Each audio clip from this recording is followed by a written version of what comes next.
колкото трябва. Долу фашистото знаме! Не интересува дали ще ме забележи турист от Пеевски, тази цялата менажерия. Това са колони, това са хора, които не разполагат със себе си, очевидно. Но въпросът е, че госпожа Лагард и нейният антураж ще забележат това.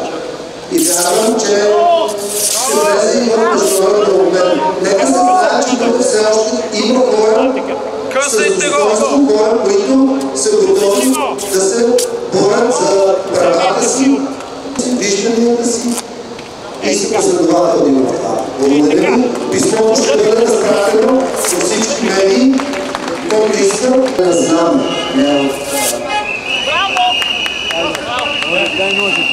Браво! Айде, нека им чуя като. Не на еврото! Не на еврото! Не на еврото! Не на еврото! Искаме си лева! Не на еврото! Искаме си лева! Не на еврото! Искаме си лева! Не на еврото! Искаме си лева! Не на еврото!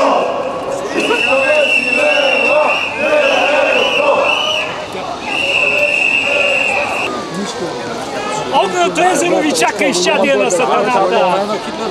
Българското точно хятие до далеко поля. Ама ние ако сме българи, къде трябва сме? Вътре прибягти!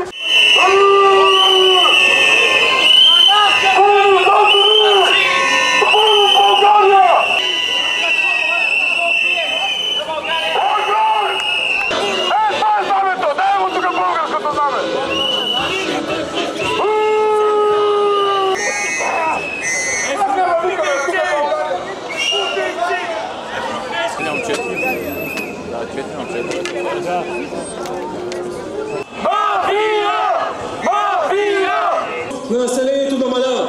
Цените на основните стоки и услуги растат. Живота и смъртта е тема, която е... Когато полицията в една държава прави фашистските символи, това означава, че тя служи на фашизма. Да живее България!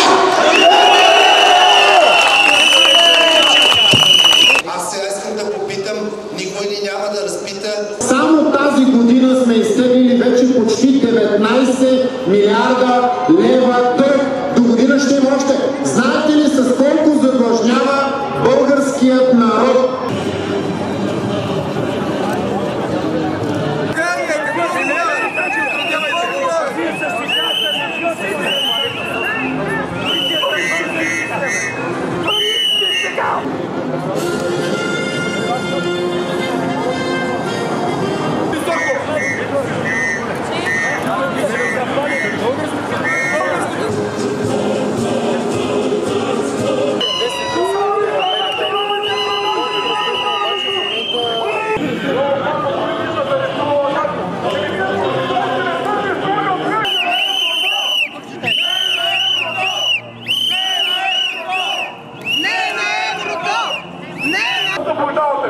Политическа система, новата политическата система, прокуратура, прокуратурата, нищо няма.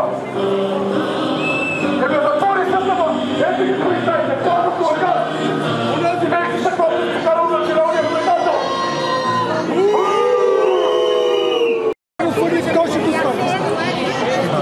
Казали са, че ще ни пуснат, така че бъдете готови, защото се надяваме да ни пуснат. Съжалявам, нали, какво друго може? Време е тази лъжа и измама с статистиката да се знае от целия свят. И най-вече от хората, които взимат... С това облагане, с това културно поведение ние убихме държавата. Тия вътре са лесни. Ама българите ние с чакането, с културното си поведение, с това да дадем властта на някой.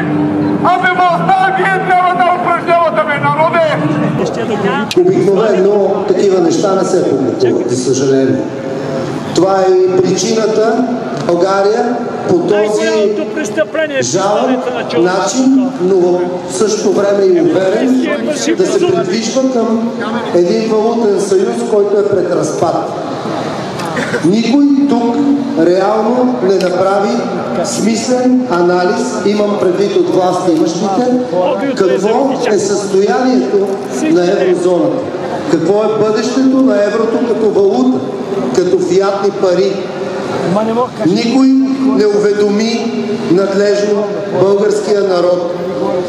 Стигна до тези данни, че инфлацията към този момент, когато подаваше искането за конвергентни доплати, е била 2%. Как така, че дефицита е 3%? Всички вече казват, че не е. Тоест, никой няма да понесе отговорност за това, че е фалшифицирал финансови данни. Това е огромен проблем. Това не е нещо безобидно.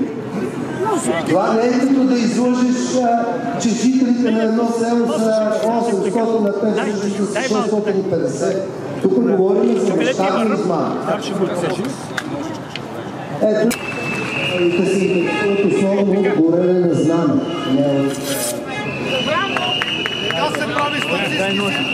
Браво! Аре, нека ви чуят като последно. Не на еврото! Не на еврото! Не на еврото! Не на еврото! Не на еврото! Не на еврото! Не на еврото! Не на еврото! Хвърли го долу! Не на еврото! Не на еврото! Еврото! Искаме си лева! Не на еврото! Наистина, това е истината. Благодаря ви още веднъж. Чака изчадие на сатаната. Български тук. Оставете човек на мира.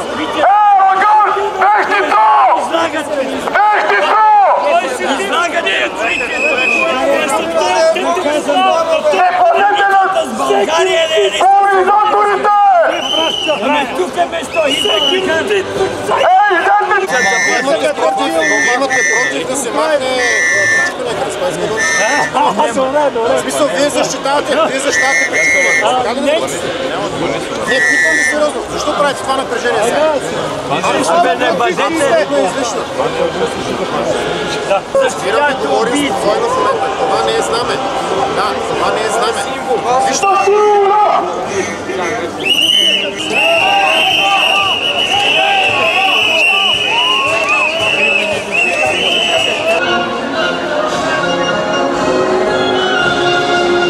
Не е само опасно. Настоящата икономическа ситуация е критична. Продължават да бъдат наричани безполезни хрантути.